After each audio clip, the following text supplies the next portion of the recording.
Olá, gravateiros! Voltei, Luiz Arthur Nogueira, hoje com um duelo econômico entre Jair Bolsonaro e Fernando Haddad, aqui no Economia Sem Gravata.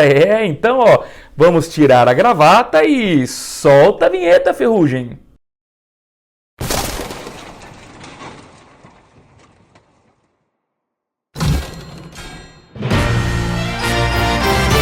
É isso aí, gravateiras e gravateiros. Bom, vocês já perceberam que eu não estou no meu estúdio tradicional, porque eu estou fora de São Paulo, estou em Curitiba, terra do juiz Sérgio Moro. Vim fazer uma palestra aqui. Aliás, Ferrugem, coloca aquela foto minha com o juiz Sérgio Moro.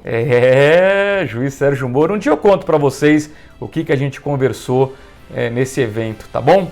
Bom, pessoal, eu queria que todo mundo se inscrevesse no canal, tocasse no sininho, compartilhasse, desse um joinha para que a gente continuasse crescendo a nossa comunidade de gravateiros e gravateiras.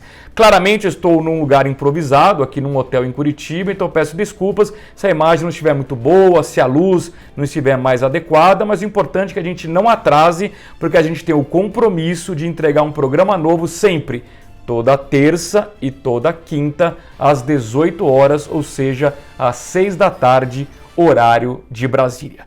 Já estamos no segundo turno, um segundo turno que eu considero que pode ser muito proveitoso para que a gente debata o futuro econômico do país. Afinal de contas, no primeiro turno tinha muito candidato, pouco deu para aprofundar as propostas econômicas. E agora a gente tem um embate muito claro entre um modelo econômico defendido por Jair Bolsonaro, com o seu economista Paulo Guedes, e um modelo econômico defendido por Fernando Haddad e a equipe econômica do PT. Vamos então analisar aqui pontos positivos e negativos? Primeiro ponto que eu queria colocar aqui de forma muito clara envolve a questão fiscal do país. O Brasil está quebrado.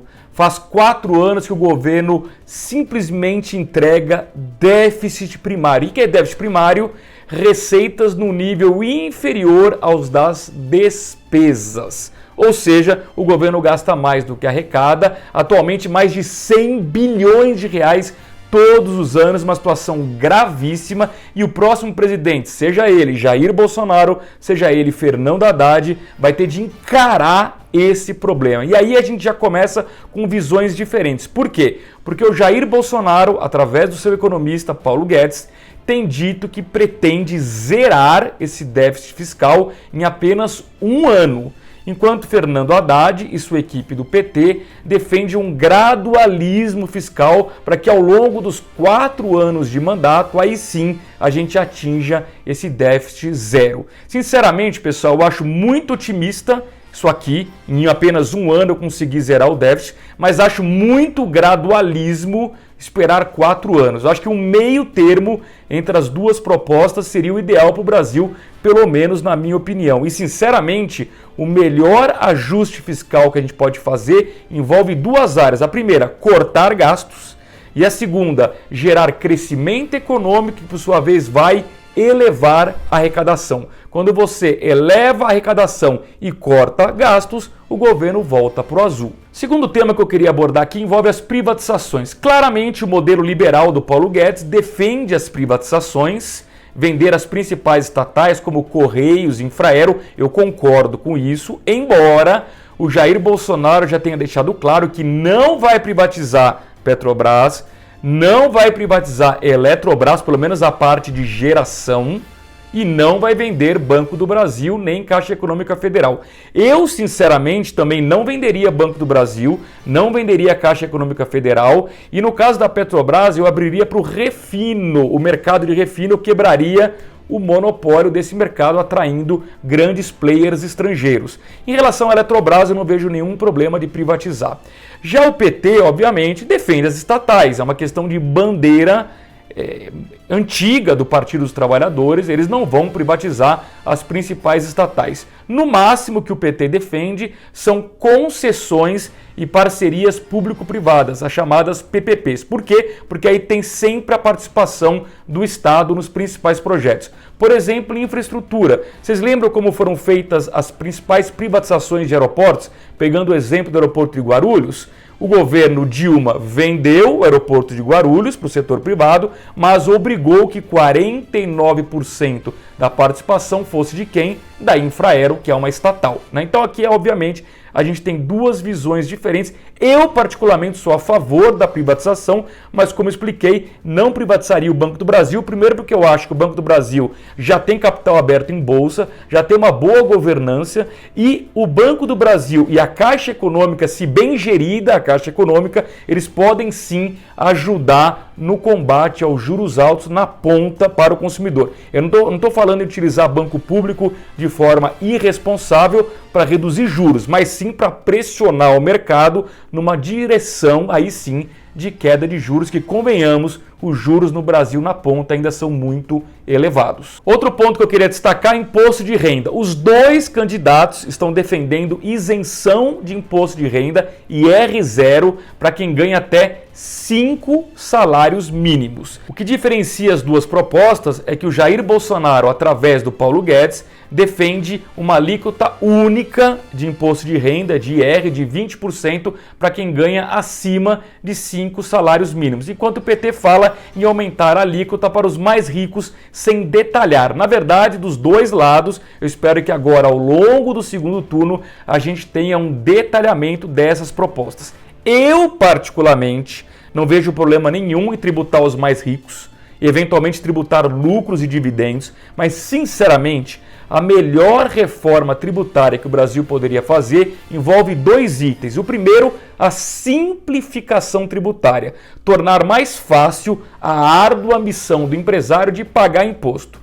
E o segundo ponto, e não menos importante, é reduzir a tributação sobre o consumo e aumentar aí sim sobre a renda. Porque quando você tributa muito o consumo, como faz o Brasil hoje, você acaba invariavelmente punindo a classe com menor renda, portanto os mais pobres. Dado que o peso do consumo na renda de uma família mais pobre é muito maior do que o peso do consumo de uma família mais rica. Então não faz sentido você tributar muito o consumo, na minha opinião, faz sentido tributar mais a renda dos mais ricos. Outro aspecto importante, relevante e polêmico envolve a reforma da Previdência.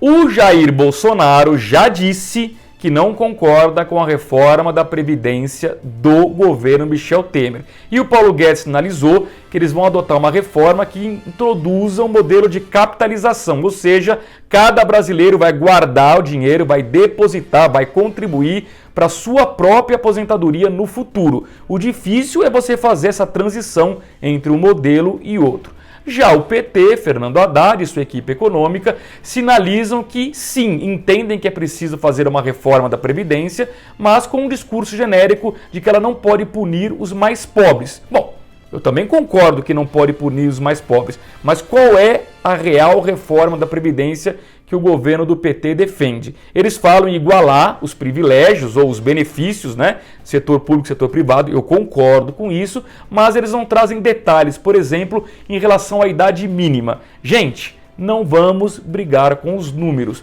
O Brasil está envelhecendo rapidamente, está se tornando um país no padrão europeu e todo mundo desenvolvido lá na Europa já fez reforma da Previdência e adotou uma idade mínima de 65 anos para homens e 60 anos para mulheres. As duas equipes econômicas defendem a manutenção do Bolsa Família. Óbvio, ninguém é contra o Bolsa Família, muito menos em período eleitoral. O que eu particularmente defendo é que seja criada uma porta de saída, ou seja, que as pessoas tenham orgulho de, ao conquistarem um emprego ou ao serem incentivadas a empreender, elas têm orgulho de bater no peito e dizer: eu não preciso mais do Bolsa Família, e elas devolvem o cartão. Com o compromisso do governo de que se algo der errado, se elas perderem o emprego, se o empreendimento não dar certo, elas voltam a receber o Bolsa Família, por que não? Enfim, pessoal, tem muitos aspectos econômicos, a gente vai poder continuar debatendo esse assunto ao longo do segundo turno. Eu espero sinceramente que os dois candidatos sejam mais transparentes nas suas propostas para que a gente possa cobrar no futuro governo, mas para mim está claro de uma forma bem resumida de que o modelo de Jair Bolsonaro, que incorporou uma agenda liberal do Paulo Guedes é o modelo de um Estado mais enxuto, um modelo de reformas e de privatizações. Enquanto o modelo de Fernando Haddad, o modelo do PT, é o modelo de um Estado forte, atuante na economia e não necessariamente com uma bandeira firme de reformas, embora o PT reconheça que o Brasil também tenha um problema fiscal. O que eu deixaria apenas de recado importante aqui, em termos de riscos, o risco em relação a Jair Bolsonaro é lembrar que ele, ao longo de 28 anos de mandato como deputado federal, nunca foi liberal. Portanto, a gente precisa tentar descobrir até que ponto ele de fato está convencido dessa agenda liberal do Paulo Guedes e sempre levando em consideração que há o risco de, ao longo do governo, ele pode romper com o Paulo Guedes e voltar a ter uma visão mais estatizante. É impossível de a gente prever isso. Em relação ao PT, a grande dúvida, a grande incógnita é se Fernando Haddad quer uma agenda econômica mais parecida com aquela do primeiro ano do governo Lula, que era uma agenda mais ortodoxa, uma agenda mais reformista, ou se é uma agenda mais desenvolvimentista, mais parecida com a agenda econômica do governo Dilma Rousseff, que particularmente deu errado, com a qual eu fico à vontade para dizer aqui, de forma totalmente apartidária, que eu não concordo com a agenda econômica do governo Dilma, embora eu reconheça, por que não, de novo, seria uma paixão política, e que a agenda econômica do primeiro mandato, principalmente do governo Lula, foi muito bem sucedida. Tá bom, pessoal? A gente vai passo a passo conversando mais sobre as agendas econômicas dos dois candidatos para que a gente amadureça o nosso voto ao longo do segundo turno. Vamos agora ao Pergunte ao Nogueirinha.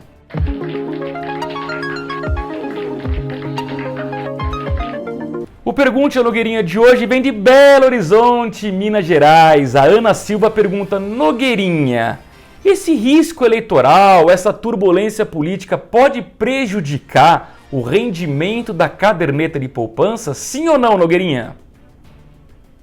Isso mesmo, não prejudica não, Ana. Por quê? Porque o rendimento da caderneta de poupança, ele não muda. Hoje ele está em 70% a taxa Selic, mais a TR, que está em 0. O que pode mudar, obviamente, é a taxa Selic. Se o Banco Central sentir que a situação econômica está piorando e que a inflação está subindo, e isso fizer com que ele eleve a taxa básica de juros, o que vai acontecer com a caderneta de poupança? Ela vai pagar mais. Porque como ela paga 70% da taxa Selic, se a Selic subir, por exemplo, de 6,5% para 7% ao ano, o rendimento da caderneta de poupança também vai subir. Sempre lembrando, Ana, que tem opções muito mais interessantes no mercado financeiro do que a caderneta de poupança, conforme eu mostro nesse vídeo aqui. Tá bom? Pessoal, façam como a Ana, perguntem ao Nogueirinha aqui nos comentários, se inscrevam no canal, toquem no sininho, compartilhem, dê um joinha, vamos aumentar a nossa comunidade de gravateiros e gravateiras. Grande abraço, um grande beijo e tchau!